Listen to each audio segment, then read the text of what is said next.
The desperate plea, the emergency beacon, cut through the darkness of space like a knife through silk. Captain Marcus Steele stood on the bridge of the UES Retribution, watching the distress signal pulse across his command screen. The message was simple but devastating. The peaceful Zilani species faced complete extinction at the hands of the brutal Korthak Empire. Ambassador Vale of the Zilani appeared on the main view screen, his translucent blue skin flickering with the bioluminescent patterns that indicated extreme distress. His people had evolved on a water world where violence was unknown, their entire civilization built around harmony and scientific advancement. They had never needed weapons, never built warships, never imagined that such brutality could exist in the galaxy. "Please," Vale whispered, his voice carrying the musical tones of his species. "The Korthak fleets have already destroyed our outer colonies. Our children hide in the deep trenches while their cities burn above. We have 3 days before they reach our home world of Aquatia Prime." Captain Steele clenched his jaw as he studied the tactical data. The Korthak Empire commanded over 60 battle cruisers, each one bristling with weapons designed to crack unplanetary surfaces. They were slavers and destroyers, spreading across the galaxy like a plague of locusts. The Zilani had maybe a dozen research vessels, none of them armed. "What about the Galactic Council?" Steele asked. Though he already suspected the answer, Vale's bioluminescent patterns dimmed with despair. "They offer 2 peacekeeping ships and diplomatic negotiations. The Korthak have never honored a treaty in their history. They live only to conquer and enslave." Lieutenant Commander Rachel Torres stepped forward from her position at the tactical station. Her dark eyes burned with the same fury that Steele felt building in his chest. "Sir, we have 17 ships in the Outer Rim. Patrol. The Korthak won't expect resistance from this sector." Steele nodded slowly. 17 ships against 60 seemed impossible odds to most species. But humans had learned long ago that impossible odds were just another word for Tuesday. "Signal. The fleet. Emergency deployment to the Zilani home system. Rules of engagement are weapons-free."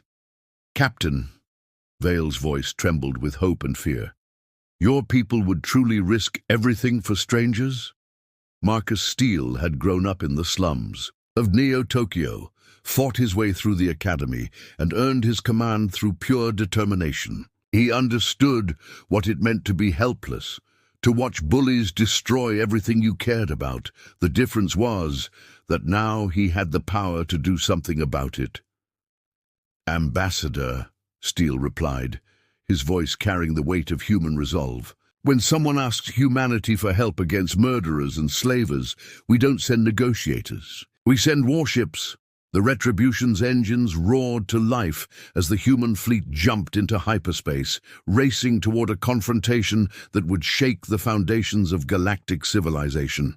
Behind them, the message went out to every human colony and outpost. The Zilani had asked for help, and humanity was answering the call.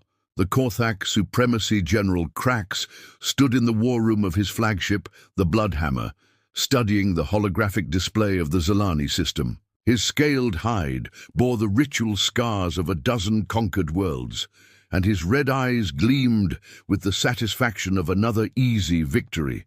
The Korthak had perfected the art of terror over centuries of expansion. "Status report," Krax growled, his voice carrying the authority of absolute command. Commander Thane, his second-in-command, approached with the confident stride of a predator. "General, the outer colonies have been completely pacified. We've harvested approximately 2 million. Zilani for the slave markets. Their technology is primitive, but their biological research facilities will be valuable additions to our empire." Krax nodded with satisfaction. The Zilani had proven even weaker than intelligence reports suggested. Their cities surrendered without a fight, their people offering no resistance as Korthak troops rounded them up like livestock. It was almost disappointing how easily they broke. "What of their homeworld?" Krax asked, his claws clicking against the metal rail of the command platform. "Aquatia Prime remains undefended. Long-range scans show the population has retreated to underwater cities. They appear to be hoping their ocean depths will protect them." Thane's mandibles clicked in amusement. "They don't realize we have deep strike, weapons specifically designed for aquatic targets. The Korthak Empire had encountered water-dwelling species before. Their fusion bombs could boil entire oceans, while their seismic charges could shatter continental shelves. The Zilani's retreat underwater would only make their extinction more complete." "Excellent," Krax rumbled. "Begin the final approach. I want their surrender broadcast across the galaxy as a warning to other species who might consider resistance." As the massive Korthak fleet moved toward Aquatia Prime, sensor operators began detecting new contacts on the edge of the system. The readings were confusing at first, energy signatures that didn't match any known Galactic Council vessels. "General," the sensor chief called out, uncertainty creeping into his voice, "we're detecting 17 ships approaching from the outer system. Configuration unknown." Krax turned from the tactical display, his scarred face showing mild interest. "The Galactic Council finally responds. Their peacekeeping forces are even smaller than we anticipated. Sir, these vessels don't match Council specifications. The energy signatures suggest heavy military construction. They're moving fast and in perfect formation." This was more intriguing. The Korthak maintained detailed intelligence on every major military force in the galaxy. Unknown ships suggested either a new alliance or a species that had been hiding. "Their true capabilities. Open a communication channel," Krax commanded. "Let's see who dares interfere with Korthak expansion." The main screen flickered to life, showing the bridge of the lead human vessel. Captain Steele appeared, his uniform crisp and his expression cold as vacuum. Behind him, the bridge crew worked with quiet efficiency that spoke of serious military training. "I am Captain Marcus Steele of the United Earth Space Force," he began without preamble. "You are in violation of galactic law and basic decency. Withdraw your forces from Zilani space immediately." Krax threw back his head and roared with laughter. "Humans! The primitive species from the death world at the galaxy's edge. You have 17 ships against my 60 battle cruisers. Your bravery is admirable, but your mathematics are terrible." "General," Steele replied, his voice carrying a dangerous calm, "you seem to misunderstand the situation. We're not here to fight a battle. We're here to remove a cancer from this system. You have 5 minutes to begin your withdrawal." The communication ended, leaving Krax staring at a blank screen. The human's confidence was either insanity or based on something the Korthak intelligence network had missed. Either way, it would be entertaining to crush these newcomers before finishing the Zilani. Thunder of war. The first salvo from the Korthak fleet lit up space like artificial stars. 60 battle cruisers unleashed their weapons in a coordinated barrage designed to overwhelm any defense through sheer volume of fire. Plasma cannons, particle beams, and fusion torpedoes streaked toward the human formation in a display of firepower that had shattered entire worlds. Captain Steele watched the incoming weapons with calm professionalism. "All ships, evasive pattern, Delta. Point defense systems active. Prepare for close engagement." The human fleet moved like a school of fish, each ship responding to the others in perfect synchronization. Their point defense systems came online, filling space with streams of hypervelocity projectiles that intercepted the majority of incoming fire. What got through struck reinforced hull plating designed to withstand the radiation and debris of humanity's violent home system. Minimal damage across the fleet, Torres reported from her tactical station. Hull breaches on the Vengeance and Fury, but both ships remained combat effective. Steele nodded. The Korthak had opened with their best shot and barely scratched the human formation. Now it was time to show them what real firepower looked like. All ships, weapons-free. Target their command vessels first. The human fleet transformed from a defensive formation into something resembling a pack of wolves. Their ships were smaller than the Korthak battlecruisers, but faster and more maneuverable. Each vessel carried weapons that had been developed in the crucible of humanity's expansion into space, tested against pirates, rebels, and worse threats. The UES Retribution fired first, its main railgun sending a tungsten penetrator through the shields of a Korthak heavy cruiser. The projectile struck at a significant percentage of light speed, punching through armor plating like paper and detonating the ship's reactor core. The explosion was visible from across the system. "Impossible!" General Krax snarled as he watched one of his battle cruisers simply vanish in a ball of plasma. "Their weapons shouldn't be able to penetrate our shields." Commander Thane was frantically consulting his tactical displays. "General, their projectiles are moving at velocities we've never encountered. Our shields are designed to deflect energy weapons, not solid matter traveling at these speeds." The human fleet pressed their advantage, their ships weaving between Korthak formations like deadly dancers. Each vessel fought independently while maintaining perfect coordination with the others. Their pilots flew with a reckless courage that bordered on insanity, diving through enemy fire to deliver point-blank strikes. The Korthak responded with increasing desperation, their formations breaking apart as they tried to bring their superior numbers to bear. But the humans refused to fight the kind of static battle that the Korthak had perfected. They struck like lightning, hit multiple targets simultaneously, then vanished into the sensor shadows of the system's asteroid belt. "They fight like no species we've encountered," Thane reported as another Korthak vessel exploded under concentrated human fire. "They show no fear of death, no hesitation in the face of superior numbers." Krax watched his carefully planned conquest dissolving into chaos.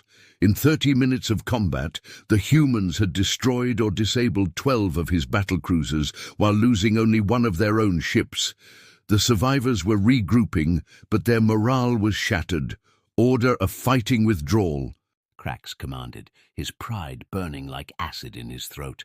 "We'll return with reinforcements and proper intelligence on human capabilities. Belay that order." A new voice cut across the Korthak command frequency. Captain Steele's image appeared on every screen in the enemy fleet. "General, you came here to commit genocide. We're not going to let you leave to try again somewhere else."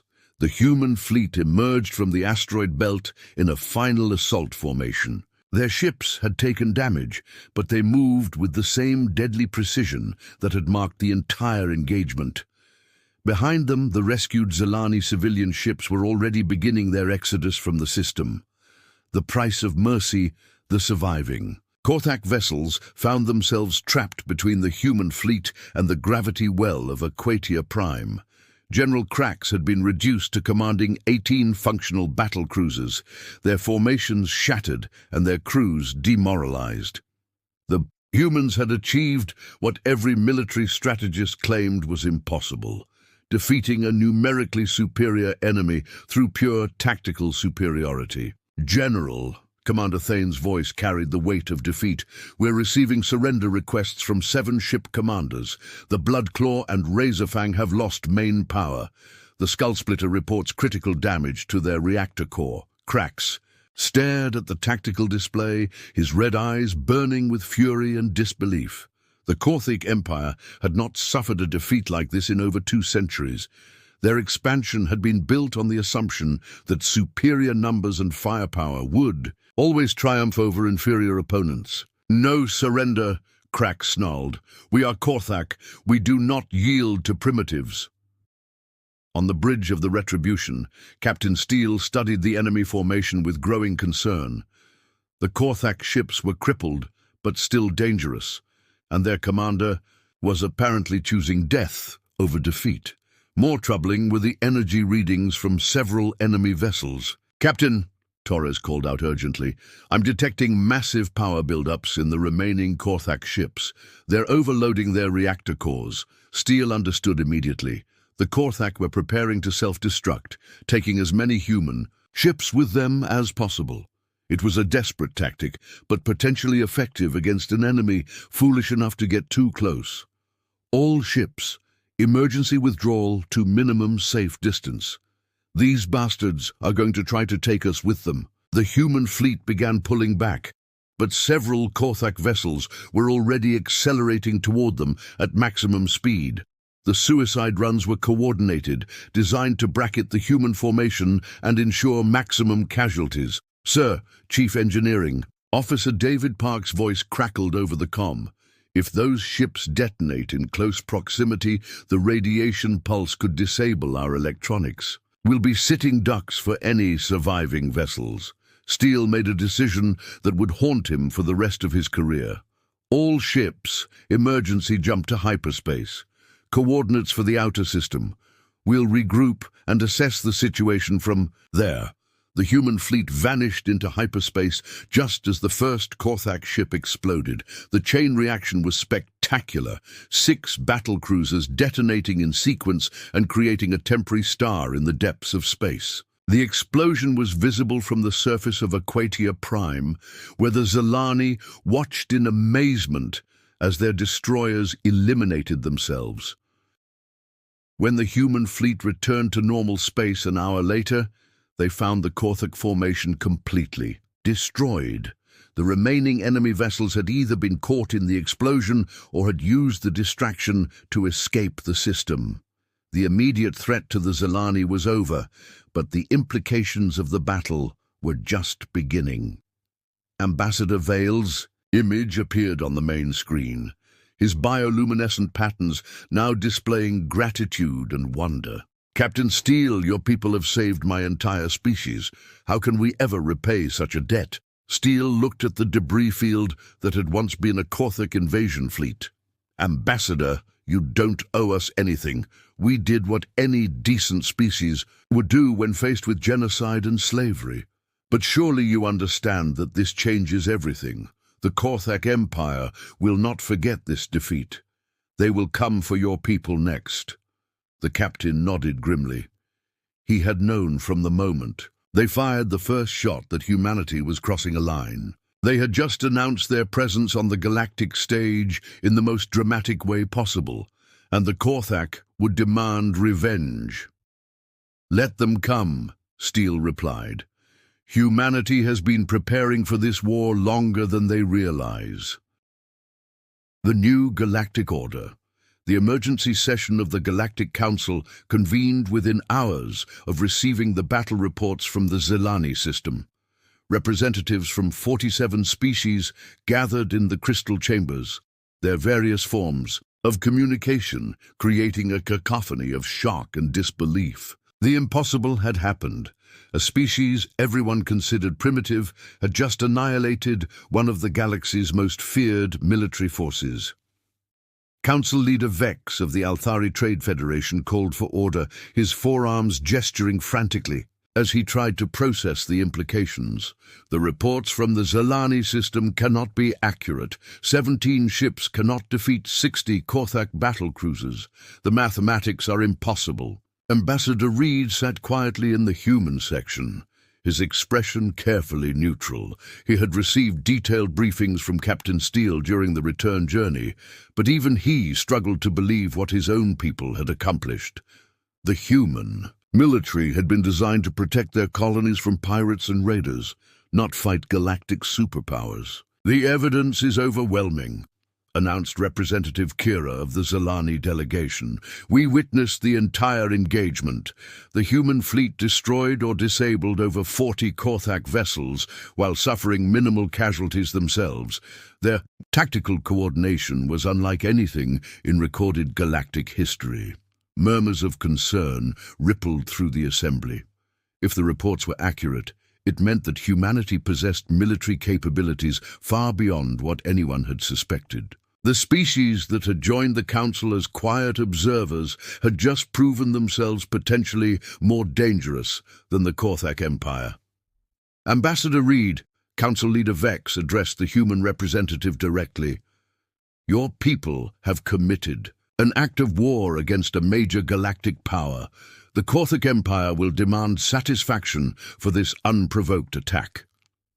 Reed stood slowly, his brown eyes meeting the gaze of representatives from across the galaxy. Council Leader, with respect, there was nothing unprovoked about our response. The Korthak were committing genocide against the Zilani. When someone asks humanity for help against murderers and slavers, we provide that help. But the proper channels exist for addressing such conflicts, protested Representative Yara of the Century Alliance. Diplomatic negotiations, economic sanctions, peacekeeping forces.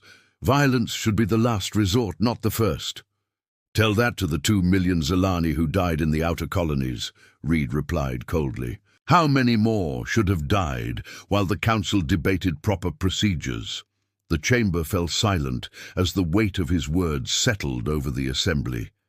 The council's diplomatic approach had failed completely, leaving an entire species to face extinction while bureaucrats argued about protocols and procedures. The question now, Reed continued, is what happens next. The Korthak Empire has been expanding unchecked for 2 centuries, conquering and enslaving dozens of species. They've grown fat and lazy, assuming that their numerical superiority would always guarantee victory. That assumption is now shattered.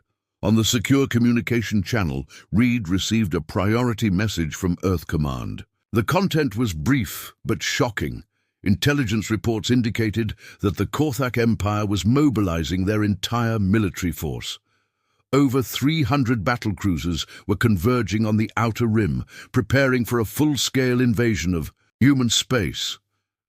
The Korthak are coming for us, Reed announced to the council. They're mobilizing their entire fleet for a war of extermination. They won't stop until every human world is ash.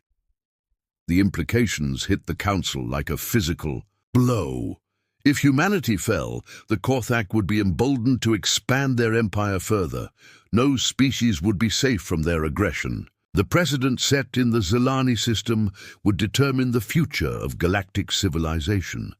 What do you need? Council Leader Vex asked quietly, his political calculations finally reaching their inevitable conclusion. Reed smiled grimly.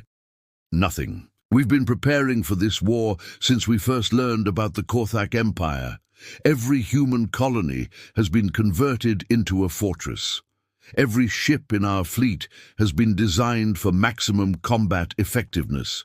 Every citizen has been trained in warfare. You're talking about fighting the entire Korthak Empire, Representative Yara whispered in shock. 300 battlecruisers against your colonial defense forces. 300 ships crewed by complacent soldiers who've never faced real resistance, Reed corrected, against a species that evolved on a death world, built their civilization through constant warfare, and just proved that superior technology beats superior numbers. The communication ended, leaving the council in stunned silence. Across the galaxy, the word was spreading. Humanity had drawn a line in the stars, and the Korthak Empire was preparing to cross it. The coming war would reshape the balance of power throughout known space. In the depths of the Sol system, Admiral Patricia Kane stood in the war room of Earth Command, studying the tactical displays that showed the approaching Korthak fleet. Behind her, the combined might of human civilization was mobilizing for the greatest battle in their history. They wanted mercy, Kane said quietly to her staff. They're going to get humanity's fury instead.